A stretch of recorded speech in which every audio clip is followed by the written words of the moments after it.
Эхний өдрийн менторгийн үзэгчтэй тэгэхээр Монголда анх удаа Монтессорийн сургалттай цэцэрлэгийг дэргэдээ ажиллуулж байгаа олон улсын Улаанбаатар их сургуулийн хамт олонны төлөөллийг бид энэ өглөө студид явсан юм а. Ингээд хэсэг гормын дараа өглөө өдөр зочны ярилцлагын цаг танд хүрэх гэж байна.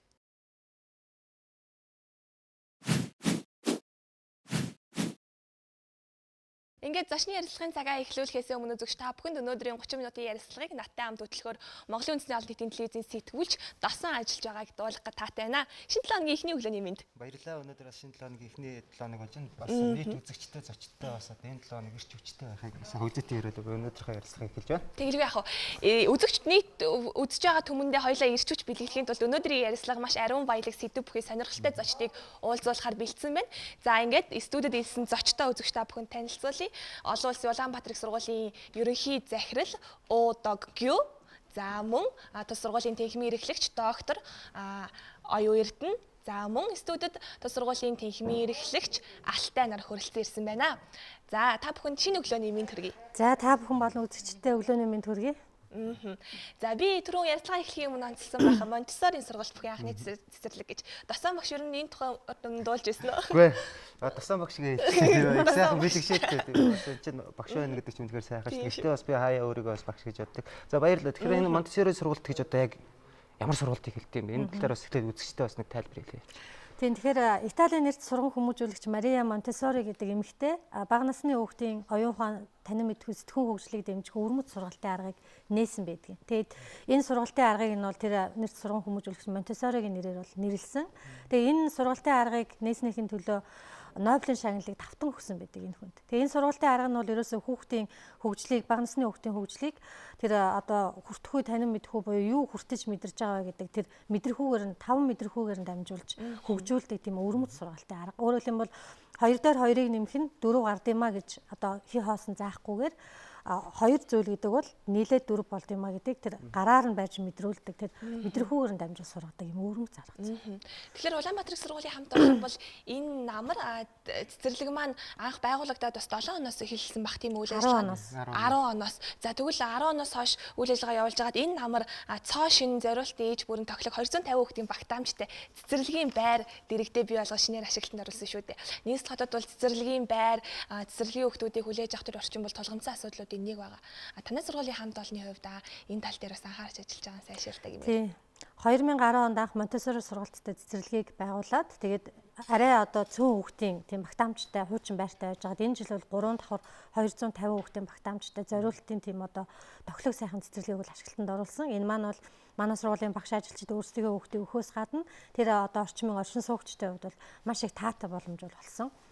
Тэгээ энэ цэцэрлэгийн байрын маань нэг онцлог зүйл нь юу гэхээр одоо нэлээд багтаамжтай хүүхдүүд хоол иддэг өрөө тусдаа, унддаг өрөө тусдаа хичээл одоо математикийн хичээл бол нөгөө зориултын өрөөнд орж хичээл заах ч юм уу юм ерөнхийдөө бүрэн тоноглолтой юм одоо цэцэрлэг ашиглалтанд орсон байна. Олон улсын Улаанбаатар их сургуулийн би эртнээс мэднэ гэдэг бас нийтэд Монгол улсад бол одоо үйл ажиллагаа явуулаад одоо тийм ээ баггүй хугацаа өнгөрсөн. Миний одоо оюутан байхын л үеинд би одоо Улаанбаатар олон улсын Улаанбаатар их сургууль гэдгийг мэддэг.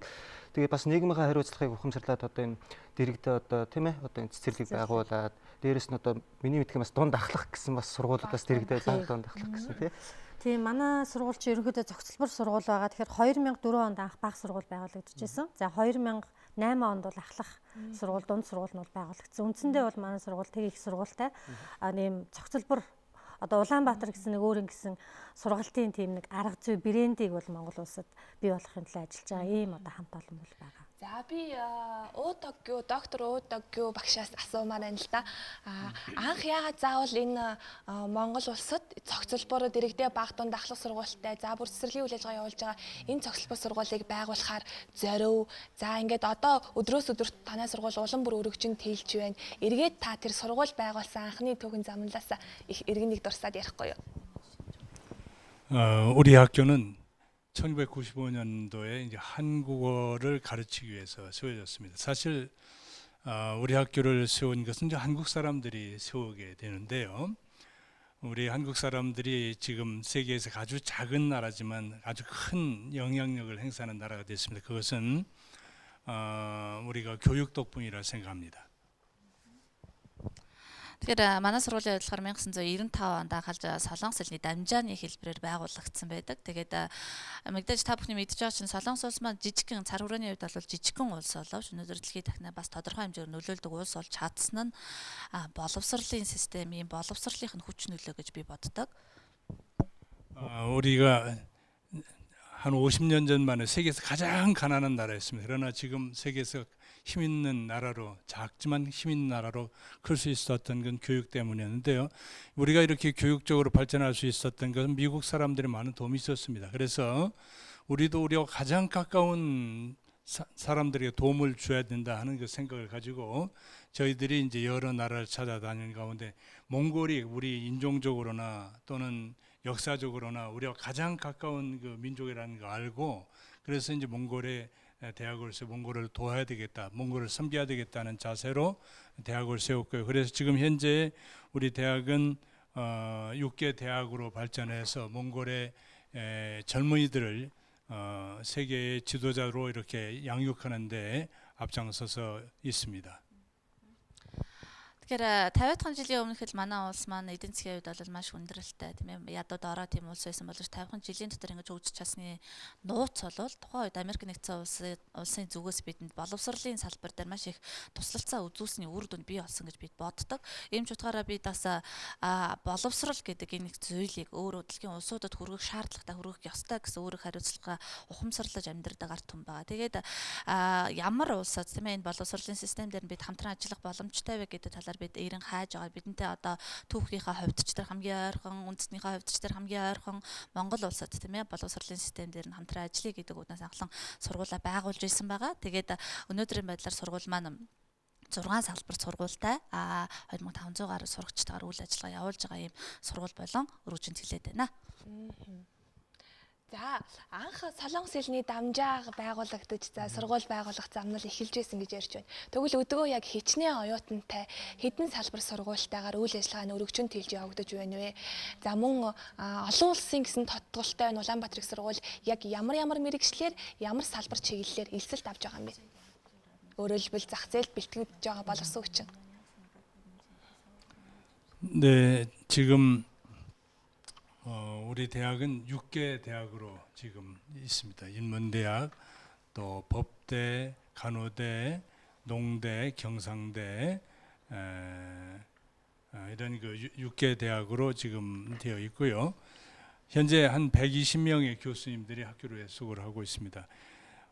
우리가 한국인들이 이제 몽골에 대학을 세우다 보니까 몽골 사람들의 인식 속에는 한국인 하면 통일교를 생각하는 것 같습니다. 그런데 우리는 통일교하고는 전혀 관계가 없습니다. 또 우리가 외국인 학교이기 때문에 외국의 가치관들을 몽골에 심을 것다고 생각하는 사람들 혹시 있는 것 같은데 저희들은 그런 것보다는 몽골을 세계에 소개하는 데 앞장서고 있습니다. 작년 같은 경우에도 우리가 몽골의 전통 문화를 소개하기 위해서 우리 학생들을 중심으로 전통예술단을 구성을 해서 한국을 방문해서 한국의 여러 대학들을 방문했고 여러 기관들을 방문해서 몽골 문화를 소개했고 뿐만 아니라 국제회의를 통해서 우리 몽골이 이 아시아 중앙아시아 지역에서 얼마나 중요한 국가인지를 소개하면서 우리가 함께 몽골과 함께 우리들이 발전할 수 있는 길들을 모색을 하고 있습니다.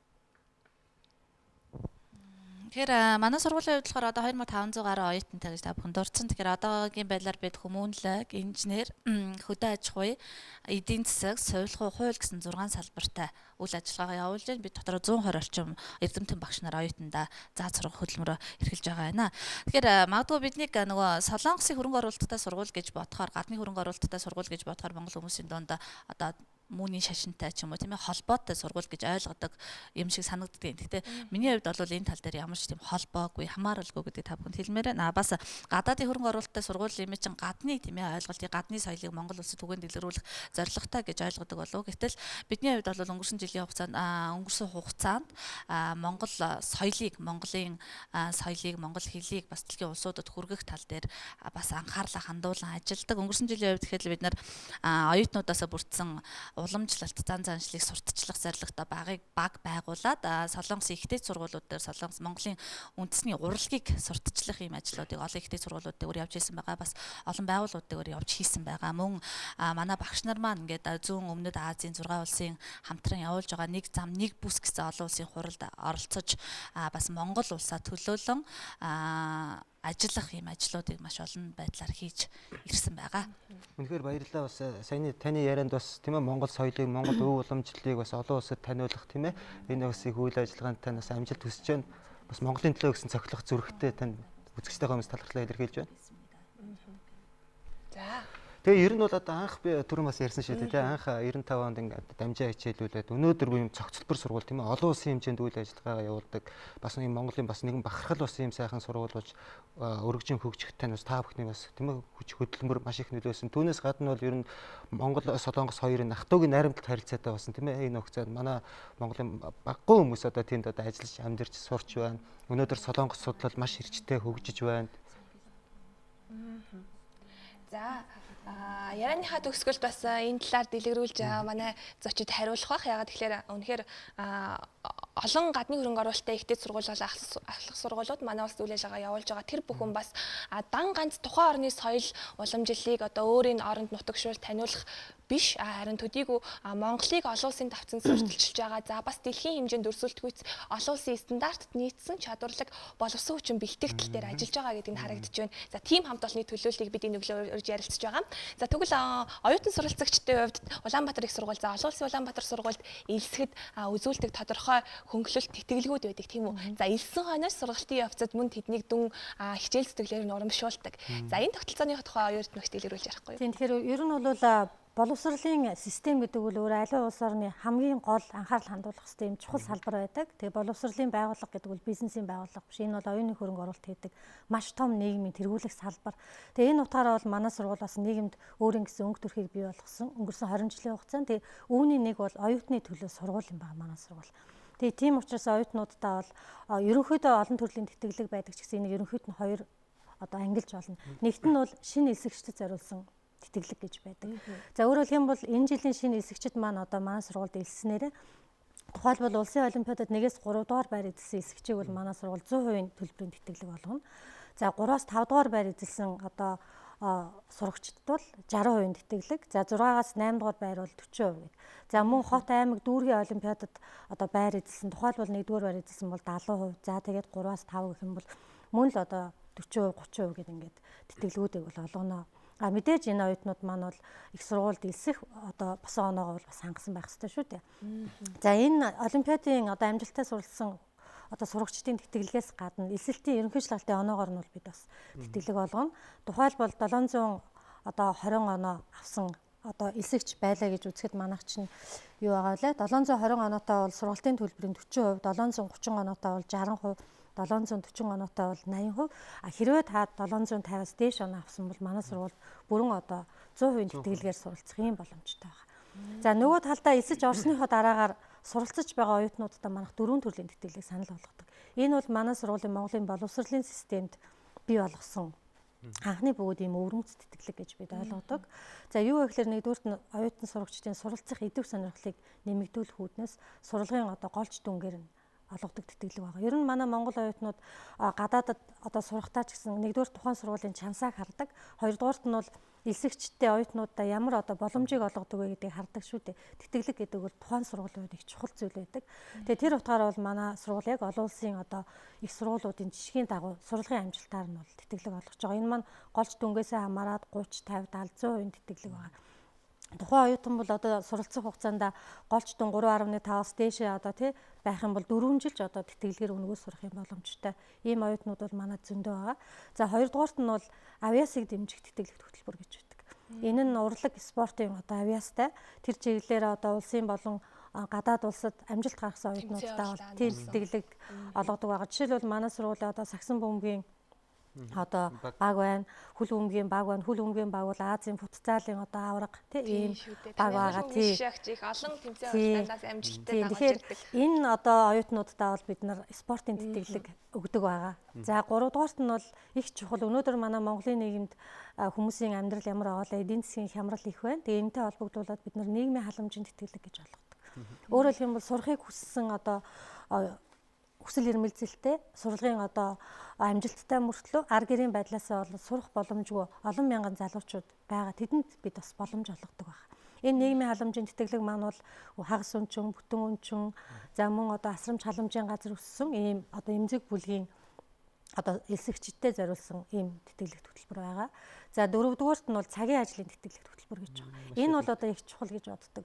Одоо та бүхэн мэдээж гадны их сургуулиудад бол Монгол оюутнууд одоо ажил хийдэг, сургуультай профессорын туслах хийдэг ингээд тэтгэлийн хөнгөлөлт яг тэр журмаар номын санд ажиллах юм уу, эсвэл одоо анги кабинет цэвэрлэх юм уу ингээд оюутан одоо улиралд нэг 60 цагийн ажил хийчихвэл тухайн улирлынхаа одоо төлбөрөөс 30% хөнгөлүүлдэг. Энэ бол одоо бас их чухал. Тэтгэлэг одоо сурж байгаа хугацаанд тэтгэлэг авахаас гадна тэр хөдөлмөрлөн гэдэг ямар чухал байдгийг бэ гэдгийг бас оюутан сурвалжлагчдад их тийм ойлгуулсан чухал хөтөлбөр гэж боддог байгаа. Тэгэхээр өөрөөр хэлбэл оюутнууд маань манай сургуульд суралцвал суралцж байгаа хувцастай энэ 4 төрлийн тэтгэлэгт бол бүх хүмүүс бол хамрагдах юм боломжтой. Тухайлбал энэ хичээлийн жилд тэгэхэд манай сургууль 450 гаруй оюутанд 192 сая төгрөгийн тэтгэлэг болгосон байна. Тэгээ би бол энэ бол манай сургуулийн бахархал гэж бодож байгаа. Энийгээр бол бид бахархаж байгаа. Яг тэгвэл манай сургууль шиг ингэж ийм тэтгэлэг олгосон сургууль бол одоогоор би байхгүй байхаа гэж бодож байгаа. Ер нь бол аливаа ихтэй сургууль ер нь ямар ч сургуулийн гол хүчин зүйлэнд бол мэдээж боловсон хүчин байдаг. Дээрээс нь бас тухайн сургуулийн материалын бааз их чухал байдаг. Нөгөө төгөр одоо хөдөө орон нутгаас маш олон оюутнууд хүрэлцэн гэрдэг. Тэдний бас нэг тулгамж байгаа асуудал бол оюутны байрны асуудал байдаг. Эднэргээ тааш яаж шийдэх?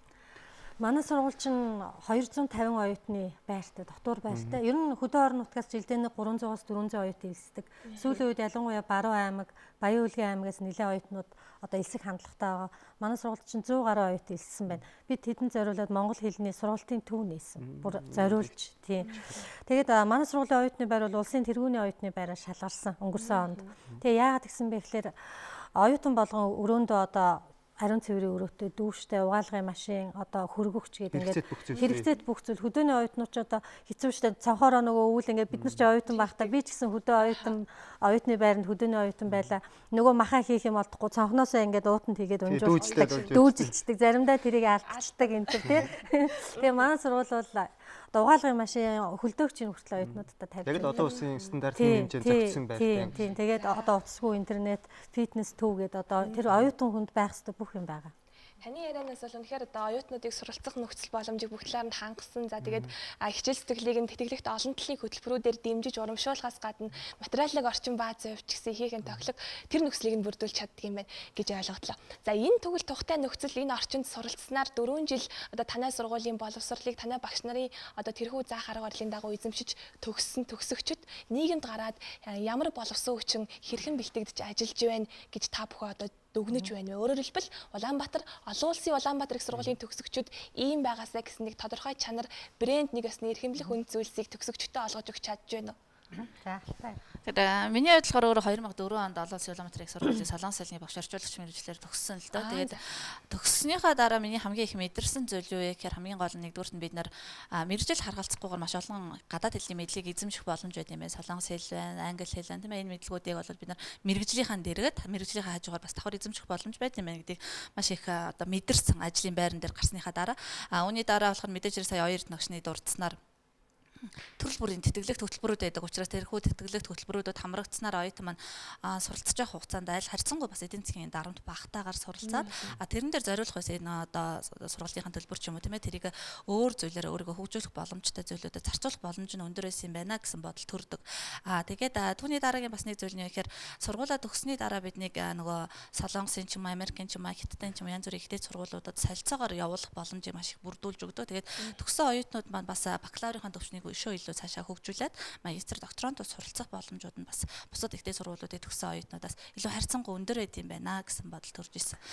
Мөн сургуульд ахад бид нарт нөгөө хүний хөгжлийн хичээл айгүй их ордог байсан байхгүй. Тэгэхээр хувь хүн талаасаа тийм ээ одоо цагийн ажил эрхэллээ гэхэд тийм ээ тэрүүгээрээ дамжуулаад мөнгө олох нь чухал боловч тэр мөнгө олохын тулд бид нар яаж зөв хөдөлмөр эрхлэх ёстой вэ гэдэг дадал суурийг нь бас маш сайн тавьж өгд юм байна гэсэн бодол төгсөгч хүнийхээ хувьд бол надад өөрт маань төрж ирсэн. Тэгээд энэ дээр бас нэмэт хэлэхэд нэг оюутан солилцоо гээд өнгөрсөн 20 жилийн хугацаанд манай сургууль урт болон богино хугацааны солилцоогоор одоо гадны орнууд руу 1000 гаруй оюутныг явуулсан байна. Өөрөөр хэлбэл 6 сараас 1 жилийн хугацаагаар оюутнууд маань солилцоогоор яваад ирдэг. Тэгээд эрэхтэй бол тухайн орны хэл соёл тэгээ олон улсын боловсролын одоо нэг тэ төвшин жишгийг ингээд мэдрээд ирдэг. Ер нь одоо их маш том хөрөнгө оруулалт байдаг л да. Тийм тэгээд дээрэс нь ер нь манай сургуулийн нэг бусад сургуулиудаас ялгагдах нэг онцлог үйл дэлхийн боловсролын үүдийг одоо Монголын ирээдүй болсон энэ оюутан залуучуудад нээж өгөх гэсэн ийм том зорилгыг бол агуулсан хамт олон байгаа. Тэгээд сая Алтаа өгшин хэлдгээр нэг брэнд буюу яг Улаанбаатар их сургуулийн бүтээгдэхүүн бусад сургуулийнхнаас юугаараа ялгарх юм бэ гэдгээр бид онцгой анхаардаг. Тэгээд ажил олгогчдын сэтгэл ханамжийн байдлаас харах юм бол нэг 3 зүйлийг онцолдог юм. Нэгдүгээрт нь манай сургуулийг төгссөн төгсөгчид их тийм хариуцлагатай байдаг гэж. Хоёрдугаарт нь бол гадаад хэлний мэдлэг сайтай, солонгос болон англи хэлний мэдлэг сайтай. Гуравдугаарт нь бол тэр хувь хүн талаасаа их тийм ихтгэл даах одоо чанар их сайтай, ёс зүйтэй, тийм төлөвшөл илүү байдгаа гэдэг. Энэ зүйл бол биднэрээ харахал байдаг. Тэгээ бид нар ч гэсэн ингээд ажилладаг нөгөө хүн магадгүй л дээ би одоо жишээлбэл энэ сургуульд 10 жил ажиллаж байна.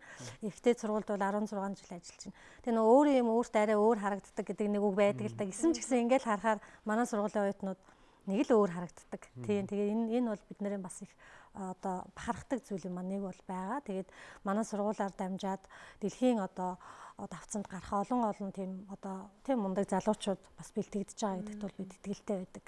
Тийм үнэхээр та тийм л бахархал шүү дээ тийм ээ. Одоо ингээд сургуулаа төгсөн төгсөгчтэй өнөөдөр ажлын байртай амьдрал нь сайхан тийм ээ.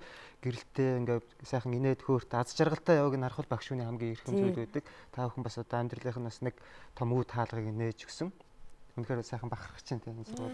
Тэгээд нэг сургуультай их хайртай байдаг манай оюутнууд чинь нэг тийм эргэх холбоо байна уу тийм? Тийм эргэх холбоо байгаа. Төгсөгчтэй холбоо гэж Монголд байна. Бас Солонгост Монгол манай сургуулийн төгсөгчтэй холбоо гэж бас ажилладаг. Тэгээд тэд нар бол одоо байнга л ингээл одоо хамтдаа уулздаг, сургуулийнхаа тухай ярьдаг юм байгаа. Тэгээд яг төгсөөд одоо ингээд тэр чигтээ алга болохгүй эргээл байнга багш нар сургуультайгаа холбоотой байдаг нь бол бас нэг энэ сургуультай хайртай болж тэр тэдний хувьд бас сургууль нь эрхэм тий сургуулаа хайрлах нэг шалтгаан байгааг илэрлэн болов уу гэж би бас хувьдаа боддог.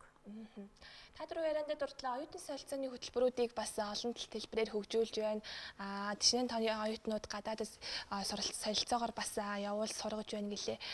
Түрүүн бас ихэнд хэлсэнчлэн үнэхээр Солонгос улсын хөрөнгө оруулалттай хувийн ихтэйц сургууль гээд дан ганц тэр орны соёлыг их орондод төлөвшүүлж оюутан сурагчдаа тэр чиглэлээр нь хөгжүүлэх биш. Эргээд бас харилцан Монгол орныхоо өв соёл уламжлал Монгол орныхоо бас нэг үнэт чанар чадварыг олон улсын түвшинд бас таниулах цаад зорилго давхар агуулгадаад байна. За тэгвэл энэ тал руу энэ хоёр орны харилцан соёлын солилцоо өөр ингээд түрүүн хэлсэнчлэн дэлхийн боловсролын үүдийг эх орныхоо залуучуудад нээж өгч байгаа энэ сургалтын хөтөлбөрт нь яг ямар хэлбэрээр хэрэгжиж тусгалаа олж ингэж харж байгаа. За манай сургууль энэ жил ихэд мэргэжлийн нэг хичээлийг англи хэлээр заасан. Тэгээ цаашдаа бол ер нь мэргэжлийн хичээлүүдийг англи хэлээр одоо заадаг. Тэгээ одоо болох зорилт тавин ажиллаж байгаа. За энэ маань бол бас нэг чухал. Хоёрдугаарт бол нөгөө оюутнууд маань багшаа хичээлээ ингээд сонгож одоо үздэг. Үнэхээр тэр оюутан сайн сурах юм бол одоо 4 жилийн программыг 3.5 жилдээ үзээд одоо дуусгах тийм боломжийг бол бас бид нар олгож байгаа. Тэгээ мэдээж энэ бол цөөн биш маш сайн сурдаг оюутнуудын хувьд ийм боломж байгаа. Дээрээс нь сүүлийн үед хүмүүс их одоо эдийн засгийн байдлаас эхлээд ажилтдаг болсон. Тэгээ ажил хийгээд сурах сонирхолтой хүмүүс бас их байгаа шүү дээ. Тэр утгаараа бид нар нөгөө нягтлан бодох бүртгэл, соёлгүй, эрх зүй, англи хэлний орчуулагч, солонгос хэлний орчуулагчийн оройн ангиудыг бас нээж хичээлүүлж байгаа. За 2.5 жилийн одоо эрх зүй мэргэжлийн анги гэдэг өөрөөр хэлэх юм бол боловсрол гэдэг бол нөгөө хэрэгцээнд суурилсан байх ёстой. Тэгээ энэ утгаараа гих мэтчлэнгийн ийм одоо бас суралцагчдын хэрэгцээнд тохирсон ийм сургалтын хувилбаруудыг бол бас гаргаж ирж байгаа. За нөгөө талдаа одоо Америк зөвхөн манайх солонгостой солилцоо хийдэггүй хамтын ажиллагаатай биш. Нийтдээ манай сургууль нэг 70 гаруй гадны ихтэйц сургуулийн одоо сургуулиудтай хамтын ажиллагаатай байна. Тэгээд энд бол Хятад байна, Орос байна, Америк байна, Солонгос байна. Тэгэхээр нөгөө зөвхөн манай сургуулийг ганцхан солонгосын одоо хөрөнгө оруулалттай гэдгээр нь солонгос улсаар бол төсөөлөх тийм боломжгүй Энэ бол юм аа. өрөөсгөл тийм ээ? Тийм өрөөсгөл энэ бол өрөөсгөл юм аа гэдэг би бас хэлмээр байна. А нөгөө талдаа бол юу вэ гэхээр бид нар нөгөө гаднаас бас их сургуулийн профессор багш нарыг уурж авчирч урилгын профессорудаар лекц уншуулдаг. Энэ маань бол бас нөгөө олон улсын боловсролыг Монголд одоо түгээж байгааг нэг илрэл болов гэж би бас хувьдаа бодож байгаа. Тийм. Одоо олон улсын Улаанбаатар их сургууль маань тийм ээ зөвхөн одоо Улаанбаатартай биш магадгүй одоо хөдөө манайх чинь Дархан Эрдэнэт гэсэн бас том суурин хот газрууд байна шүү дээ. Эдгээр газруудад салбаруудаа нэг юм хитийн төлөвүүд бий. Ер нь тийм бодлого төлөвлөлтөндөө юу тусгаж байгаа? За тэрийг бол одоо манай захирал хэлэх байх. Магадгүй бүсчлээ тийм ээ? Тийм. 지금 이제 몽골의 발전을 위해서라면 저희들이 무엇이든지 이 길을 열어놓고 있습니다. 그래서 앞으로 저희들의 관심은 우리 형제 국가인 몽골이 더 발전해서 아시아의 중심이 되고 세계의 중심이 되는 그것을 우리가 기대하기 때문에 앞으로 지방의 그 분교를 세운다든가 이런 것은 우리 이제 함께 이사들과 논의를 하도록 하겠습니다. 그러나 앞으로 이제 제 관심은 우리 대학을 세계 속의 대학으로 그리고 우리 몽골이 세계 중심이 될 수 있도록 하는데 그 관심을 두고 인재들을 양성하는 데 초점을 두고 있습니다. Тэгэхээр бидний хувьд болохоор Монгол улсын хөгжлийн төлөө Улаанбаатар олон улсын Улаанбаатар их сургуулийн зүгээс хийх боломжтой бидний зүгээс хийх зүйл юу вэ гэдэг тасралтгүйгээр ирэн хааж судлаж төлөвлөсөөр байх болно. Тэгээд үнэхээр бидний хувьд ахын дүүсийн улс алах тийм ээ Монгол улсын төлөөнөөс бид хөдөө орон нутгуудад тийм ээ зайлшгүй шаардлагатаар олон улсын Улаанбаатар их сургуулийн салбар сургуулийг байгуулах шаардлагатай гэхээс бид энэ дээр бол хош тавилгүйгээр ажиллах болно гэж хэлмээр байна. Тэгээд бидний хувьд бас олон улсын Улаанбаатарын их сургуулийг төгсөн гарсан хүмүүс Монгол улсын хөгжилд гар бие оролцсон бас дэлхийн хөгжилд гар бие оролцсон боловсон хүчнүүд болж гаргахын төлөөнөөс одоо бүхий л бололцоотой үйл ажиллагаануудыг өөрсдийн зүгээс явуулах болно гэдгээс хэлмээр байна. За мэдээж бол төгсөгчд нь сургуулаараа алдаршиж, сургуулийн төгсөгчдөрөө бахархдаг гэдэг үг байдаг. Яг олон улсын Улаанбаатар их сургуулийг төгссөн төгсөгчдүүдээс мэдээж салбар бүрийн одоо манлайлуулсан, төгжээ болсон олон тэргүүлэх зэрэглэлийн мундаг боловсон хүчин шинэ үеийн залуучууд төрөн гарсан байдаг. Гэхдээ яг үүн дотроо танай нийт төгсөгчдийн зөнхлөх хувь тухайлбал яг тийм судалгаагаар мэдээж байдаг бах. Эргээд төгсөгчдийн чинь дотроос ажил эрхлэлт яг өнөөдөр эцсийн дүндээ нийгэмд гараад тодорхой эзэмшсэн мэрэгчлэрээ боловсон хүчин бэлтгэж байгаа сургууль хүмүүжүүлэгчдийн хувьд ажил эрхлэлтийн тодорхой хувь нь хичнээн хувь гэж тооцоолж гаргасан байдаг юм бэ. Өнөөдөр хувийн энэ олон ихтэй сургуулийн төгсөгчд дунд бол ажилгүй байгаа тодорхой мэрэгчлэрээ ажиллахгүй байгаа тийм төгсөгчд залуучууд олон байгаа шүү дээ тийм ээ. За энэ тал дээр бас танай гаргасан тодорхой судалгаа байдгүй. Нийт төгсөгчдийн хэдэн хувь нь яг тогтсон ажлын байртай тодорхой мэрэгчлэрээ ажиллаж байна. 우리 대학의 졸업생들 가운데 이제 많은 사람들이 한국에 지금 유학을 가 있는 형편이고요. 또 여기에서도 이제 여러 사람들이 사업에 성공해서 잘하는 분들이 많이 있습니다. 지금 취업률들이 각 학과별로 이제 각기 다르기 때문에 구체적인 것을 제가 얘기를 못 하겠는데 비교적 높다고 얘기를 할 수 있겠습니다. Манай сургуулийн төгссөн төгсөгчдөөс бас нэлээдгүй хувь нь болохоор Бүгд найрамд Солонгос улсад үргэлжлүүлэн магистр докторантурын чиглэлээр суралцж байгаа тоо баримт бол байдаг. Тэгээд Монгол улсад бол сургалтын үйл ажиллагаа эрхэлж байгаа маш олон ихтэй сургуулиуд байдаг. Эдгээр дотроос манай сургууль маань өөрөө төгсөгчдийн ажил эрхлэлтийн бол ажил эрхлэлтийн хувьд харьцангуй өндөр тоотой гардаг. Мэдээж хэрэг бол төгссөн салбар сургууль болгоноос шалтгаалаад өөр боловч ерөнхийдөө ойролцоогоор 60 гаруй хувьтай 60-аас 80% хооронд бол байдгаа гэсэн тоо үзүүлэлт бол байдаг байгаа. Энэ бол өндөр үзүүлэлт. Тэгэлгүй хувийн ихтэй сургуулиудтай энэ зах зээлийн бас өргөн өрсөлдөөнтэй нийгэмд бол мэдээж өндөр үзүүлэлт энэ тоо ч гэсэн жил ирэх тусам нэмэгдэх байх гэж найдаж байна. За ингээд энэ өглөө бидний ярилцлага цагийг өндөрлөж байна. Урилгыг маань хүлээн авч студид ирсэнд баярлалаа. За бас ингээд та бүхний сургууль хүмүүжүүлэх цаашдын үйлс улам их амжилтыг хүсье. За баярлалаа. Тэгээ үндэсний телевизийн хамт олондоо ажлын өндөр амжилт хүсье. Бас үзэгчдтэй хандаж бас юу гэж хэлэх гээд байна. Та бүхэн манай сургуулийг зориорой. Манай сургууль дээр хурж ирээд бас бидний үйл ажиллагаатай танилцаарай гэж бас урмаар байна. За баярлалаа. Тэр урилгыг тань бол одоо нийт үзэгчд маань хүлээж авсан баха. Одоо ингээ хавар цаг болсон маань тун утгагүй стен шалгалтууд эхэлнэ. Тэгээд амьдралынхаа алтан босхыг сонгож байгаа хүүхд огчд маань ч гэсэн одоо зөв сонголтыг хийж тийм ээ олон улсын Улаанбаатар их сургуулийг бас зорж очиж одоо танилцаад энэ сургуульчаас элсэн суралцаж ирээд байх одоо гэрэл замыг нэнэ гэдэгт бид итгэлтэй байгаа. Та бүхэнд баярлалаа. За баярлалаа. Баярлалаа. За цаг зав гаргаж студид ярилцлаа. Үзэгч та бүхэн дөрөвгөөштэй ярилцлага болсон баг. За хоёул ч гэсэн одоо ярилцлага өндөрлөд хорол руугаа орох цаг болсон байна. Эх хонд маань 9 цаг хэдийн хүлээж байна үзэгчтэй. Ингээ үзэгч та бүхнийг даваагаар ийд ажил хүлээж байгаа. Маргааш өглөө шинэ зочин шинэ ярилцлагаар иргэ болцъё.